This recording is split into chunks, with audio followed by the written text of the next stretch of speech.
In the heart of Delaware, Smyrna, the epitome of small-town America, lay in its habitual slumber. Its houses, shops, and churches stood huddled, as if guarding themselves from the mysteries that lurked within the quiet, often glossing over their own quaint strangeness. The townsfolk reveled in the rhythm of the familiar, eschewing the extraordinary, their lives as predictable as the patterns on the antique wallpaper gracing the interiors of their homes. William Hartnett, their chosen sentinel, was a mirror of this predictability, a man whose stark features were as worn as the faded lines of the town map, with a penetrating gaze that hinted at stories untold and secrets kept. His usual haunt, the shabby but homely police station, sat like an unimposing castle in this sleepy kingdom. One brisk morning, under the sharp scrutiny of his watery blue eyes, a wave of unease infiltrated the peaceful facade of Smyrna. The sheriff, a pot-bellied man with a weakness for jelly donuts, shuffled into William's office, worry lines etching his usually jovial face. A new missing persons report lay between them, the third in as many weeks. "We can't brush it under the carpet anymore, Will. Folks are starting to talk." The sheriff's voice quivered, uncharacteristically serious. William studied the report, his gaze lingering on a photograph of a young girl, innocent, cheerful, now missing. He traced the edge of the photograph, his roughened fingers catching the paper's grainy texture. "They're right to be worried, Sheriff," William agreed, his voice a blend of melancholy and determination. 3 disappearances in as many weeks, and in Smyrna of all places. It was then, amidst the worn-out stationery and musty leather upholstery, that a promise was made, a pledge echoing within the walls, vibrating off the polished badges of duty. The days that followed saw the old detective tracing the vanished, their steps fading into the labyrinth beneath Smyrna. The peculiar clues seemed almost ludicrous, a child's shoe by an unassuming manhole, nocturnal echoes resonating with an unplaceable dread, a vile stench that seemed to pervade from the town's bowels. As William made his way into the local diner one afternoon, the whispers of the townsfolk followed him. They watched as he hunched over a cold coffee, the shadows under his eyes deepening. Their whispers turned to silence when he rose, meeting their anxious gaze with a reassuring nod.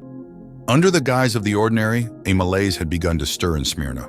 As the old detective clung to the familiar, the quiet town began to drift into the unknown, pulling him along. His quest had begun, leading him towards the underbelly of his beloved town, towards the monstrous unknown that lurked beneath, ready to break the surface. Against the dawn's milky light, William descended into Smyrna's underworld.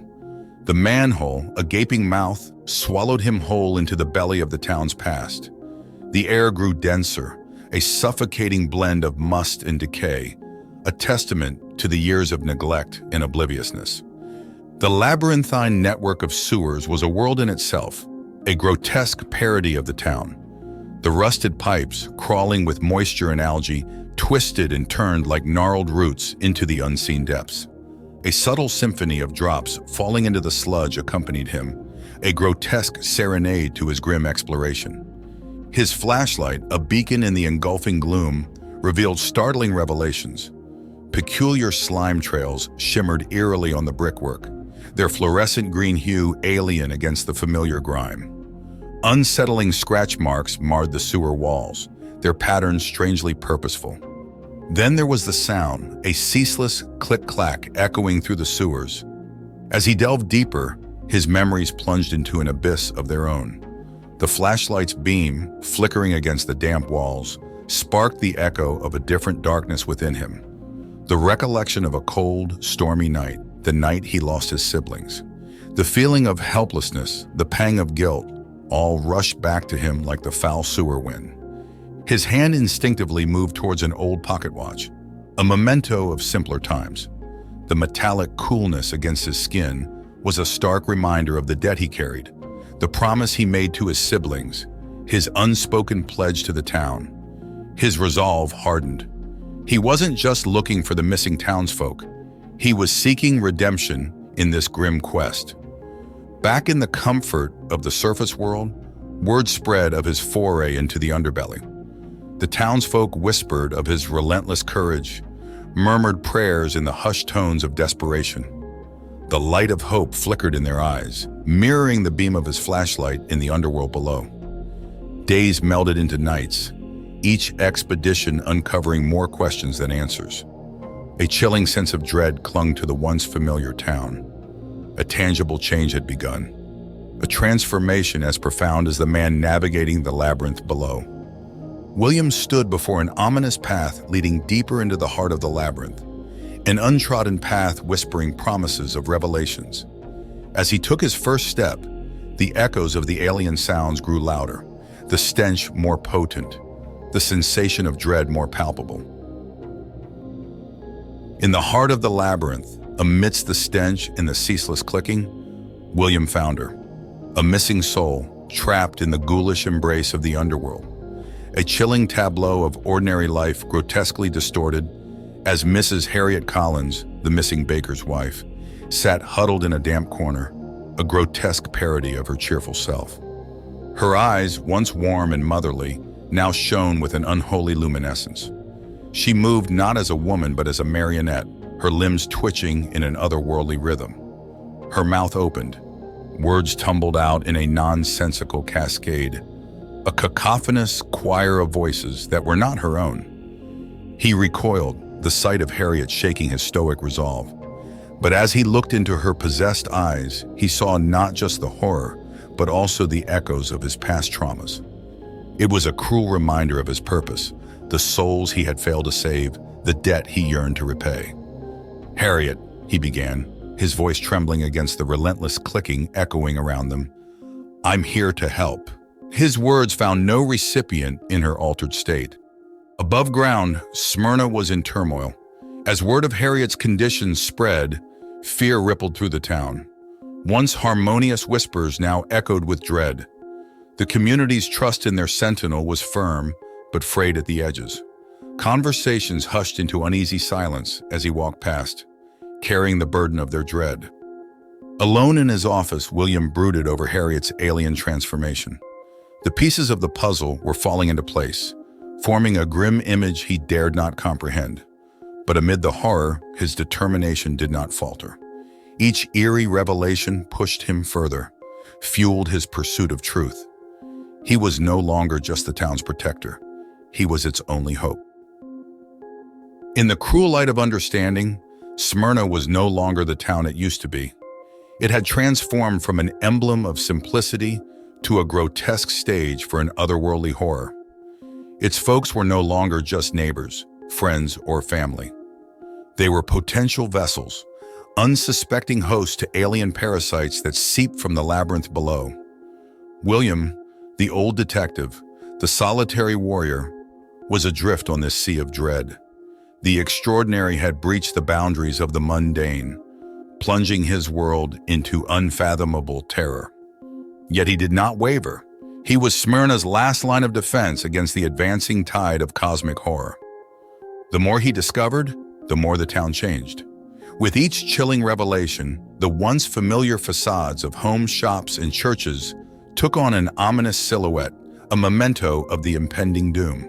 The harmony of small-town life was disrupted by the incessant, dreadful clicking, now audible to the town above. Yet amid the overwhelming fear, his tireless determination shone as a beacon of hope. His office, now a hub of relentless investigation, was filled with scribbled notes, maps of the sewer labyrinth, slime samples, and recordings of the alien language. His ceaseless work was a testament to his devotion, a man battling cosmic forces in the pursuit of truth. His interactions with the townsfolk were charged with a new urgency. Each conversation was a probe, each interaction an inspection for the telltale signs of the alien parasite's influence. A flash of unnatural luminescence in their eyes, a twitch of their limbs, an echo of the unsettling alien clicking in their speech. He was vigilant for them all. In the pulse of the town's collective fear, William made his descent. Each step into the bowels of the abyss mirrored his plunge into the depths of the unknown. He journeyed through the arteries of Smyrna's underbelly, his every sense alert. The flashlight beam illuminated the grotesque scenery, casting ominous shadows that danced with his nightmares. Here, beneath the facade of normalcy, the extraordinary reigned, the cosmic horror thrived.